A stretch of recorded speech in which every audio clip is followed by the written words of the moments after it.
Hey everyone, in this video I'm going to show you how to change your domain name on Squarespace in just a few simple steps. Start by clicking the settings icon in the left-hand menu to open the settings page. The settings page loads, showing all your site configuration options in the main panel.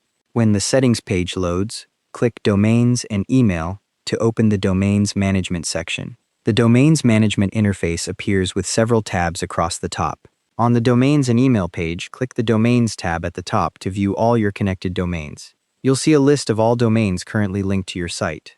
Click on the domain you want to edit. In this case, it's the built-in Squarespace domain, turquoise-turbote62x5.squarespace.com. The domain settings page opens, showing configuration options for that specific domain.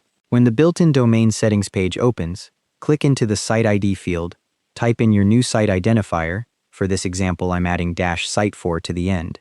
Then click the Save button. The site identifier can only contain lowercase letters, numbers, and hyphens. A Confirm Site URL Change dialog appears, asking you to verify the change. Click the Confirm button to apply the new domain name. The dialog closes and the page reloads, showing your updated domain URL with the new site identifier you just entered in the Site ID field. If you're changing a built-in Squarespace domain, the new URL takes effect immediately across your entire site, so update any bookmarks or links you've shared. You can change your site identifier as many times as you need, but keep in mind that old URLs won't redirect automatically.